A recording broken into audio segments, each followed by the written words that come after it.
I don't even know where to really begin with this. And my family are pretty devastated and upset by everything that's kind of circulated in the news and social media from my past relationship. And yeah, it's pretty hard to talk about, but I feel like I've got no other choice now to stand up and defend myself. Like I really wanted Whit and I just to move on happily with our lives and just be happy. I want her to be happy, but it's reached a point where I do need to stand up for myself and talk about this whole incident that is circulating on the internet. About a year into my relationship with Whit, we were on a walk close to my flat. She got her nails done and she annoyingly put her nails in my face and was like, oh, my hands are so clean, yours aren't. And I was like, no, they're not. And I was kind of just annoyed her hands were in my face, but it was a very off the cuff remark. I just said, no, they're not.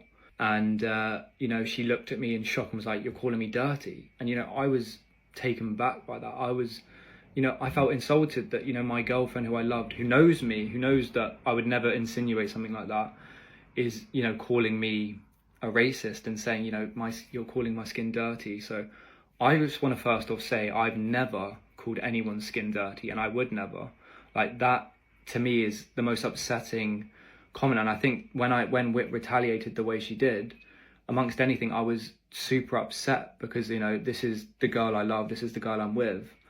And then it was a very emotional day for both of us. I was getting told, oh, the world's going to see the racist that you are.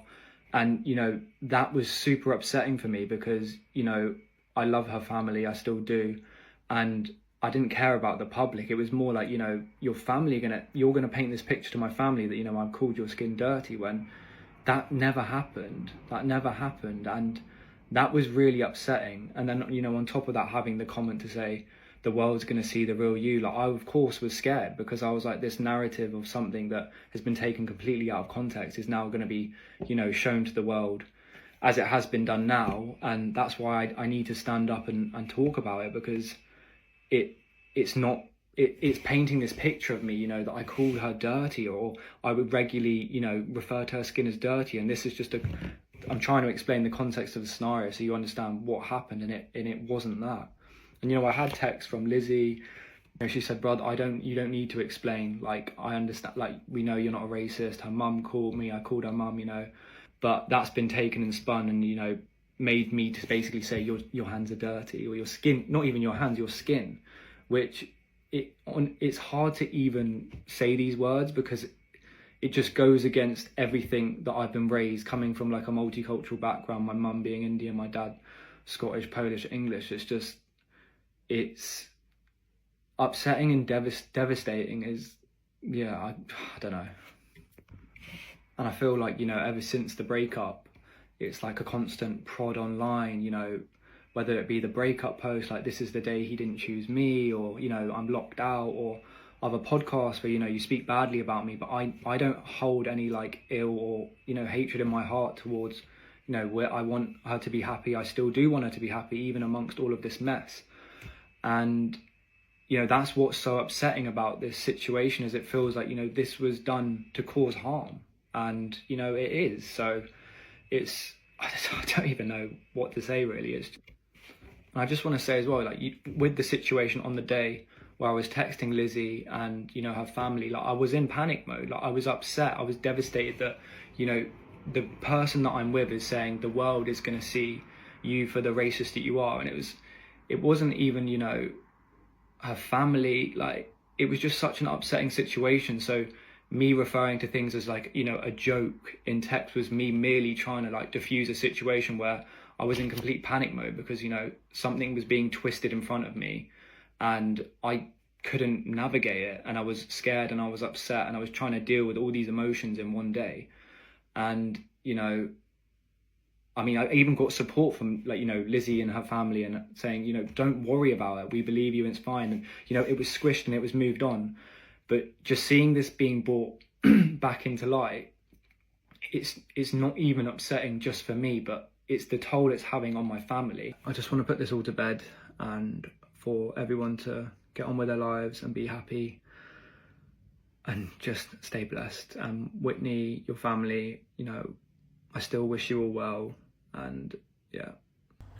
Lochan, are we doing this? Are we really gonna go for the nice boy, puppy dog eye look? Really?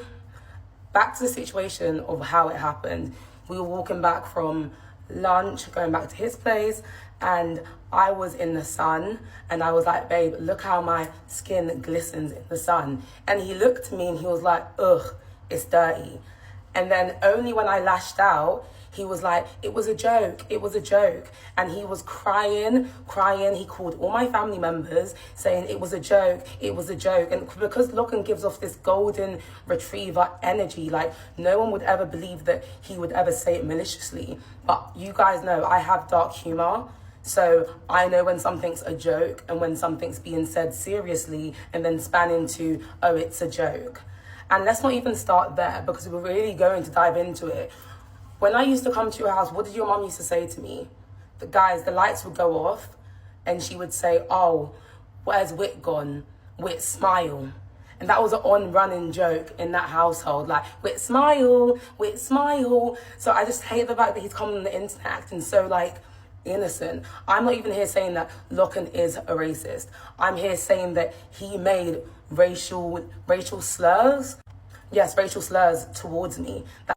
This is the same guy that used to pocket watch me and say, oh, why didn't you tell me you got paid today? Oh, like, the bill's on you. Pay for the rounds of drinks for my friends. Like, I can't even believe the poppy dog eyes and the, oh my gosh. This is the same guy, and you guys, you can go and roll the tapes because it's there on his Love Island tape. This is the same guy that told me he was Spanish when we met.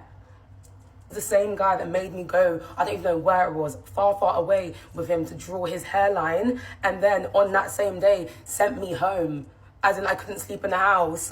And this is the same guy whose friends used to use the N-word, and he would condone it by still being friends with them and going to paddle with them. And I used to tell him, this is where someone tweeted about me being on the train saying the N-word, because I was like, why are you hanging around with people who obviously have that word in their vocabulary? And I'm obviously a black woman. And one day, I'm sure you anticipate on having kids with me, like you said. So therefore, your kids would be black. So why are you condoning your friends talking like this? That's what that argument on the train was about. Are you guys asking me, why did I go back with him? No, we broke up when that racial slur happened, right? And then moving forward, it was turbulent in our relationship. That was very on and offy. That's why I wasn't posting much online, because I didn't want to put forward something that I wasn't genuinely feeling to my core. So it got to the point where we went to New York and I wanted to break up with him. I was saying to him, like, yeah, feelings are still there, but I just don't see this going in the way that I want my future to go. It's the same guy that gaslighted me and said, oh, I want to marry you, I want to do this for you. Guys, he took me to therapy with him, to do couples therapy.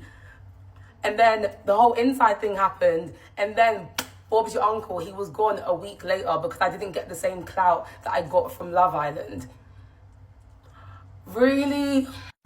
Lochan is a culture vulture. He clocked that his audience obviously is predominantly black, so he's constantly trying to tap into the culture, but the same culture he stripped me of, the same culture he told me I was too ghetto, I was too loud, my family can't come to his sister's events because they'll steal the attention. There was so much that went into that relationship, hence why I slowly started to mutate my whole identity and I lost myself.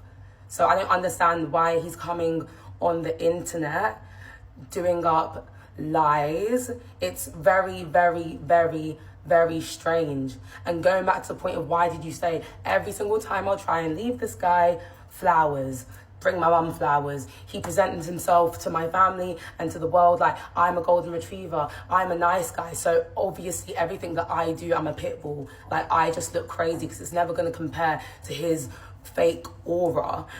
When I first came out about my breakup, I was very much like, I'm going to protect him. I'm only going to say the good. It's the right thing to do, the nice thing. But then with time, he allowed this narrative of me to be ran. Even though he was silent about it, that silence, it bred story times. It bred room for people to give their opinions and say things about me that wasn't true. And when I wanted to put out the statement, he was like to me, can you specify it's not about the inside thing? Can you put that in there? And I was like, why are you even thinking about that? Because at that time, I wasn't even thinking about that. But why are you thinking about it? Because that's exactly what it was about, the inside backlash. I was constantly giving him grace, but when did he ever give me grace? So it got to a point where like now, it's me or you. And this time I'm gonna pick me. The same way you're sitting there saying, oh, I need to defend myself. You've got nothing to defend yourself from, because I know how good I was to you. I know how much I fueled your platform. I know what kind of girlfriend I was. Like when we come out of Love Island, we were both broke. And I know who was running the checks, who was paying the bills, who was fueling the dreams, who was creating. Wait, don't even get me started. I gave him this travel series idea in January once we said we're doing this. And I told him, you need to go and travel the world with your cooking content. You need to go and get down with the locals, get down with the community and show people the different side to the world of cooking, right? And then in February, he's like to me, oh, what's it called? I'm going to go to Costa Rica for 3 weeks and you can't come. I'm like, well, why can't I come? Even if it's the last week, I can't come and see you. He was like, no, I just want to come. I just want to go with my friend. And then his mom always gets involved. She's like, oh, Whit's just being difficult. Whit's just being difficult. Like you should be able to travel for 3 weeks without her saying anything. And then even coming down to the breakup, he's like, yeah, I want to be with someone that lets me go 4 months at a time and I can come home to them. And I was just like, well, good luck. That's why I didn't really fight for that relationship, because one, it was evident because he was never there after the whole inside backlash. I only saw him once, and when I saw him, all he done when he came was watch TV. So at that point, I was done anyways, even though we had an amicable breakup, because I think we were both mentally just drained. Calling me, but even though we had amicable breakup because we were both drained from the relationship, like I went out sad to protect him. And this time round, I'm not doing that just because you come on here with your 3-day speech that you put together and your puppy dog eyes. Like, I really know you didn't love me. You loved what I could give you until I could no longer give it to you. So please stop lying, Lochan. Please. That's why you've been calling me, not me personally, you've been calling my family, you've been calling management to take it down. If you knew you didn't say those things before I even stated it was your name, why are you belling off my phone? Why are you belling off my sister's phone? Why are you sending 100 texts? And the question of why is it coming out now? Well, I was embarrassed, I was ashamed, and I didn't feel like that part of my story was something that I wanted to share until now. And now I'm not ashamed and embarrassed about it, because I'm I'm one of many women that go through it, but I'm happy that I'm out of that situation. And I'm happy that I survived that situation, as much as people like to make me look some kind of way. I know the kind of person I am. I know my heart. I love hard. I ride out. I'm a strong girl. But it gets to a point where I just feel like there's a lot of strength in vulnerability. Hence why I started my Becoming Her series. Not necessarily because it was fueled by the breakup. It's fueled by pain. And there's a lot of strength in showing your pain and surviving it. So you can look at me like, oh, you're a victim, you're embarrassing, but that's my story and I choose to own it.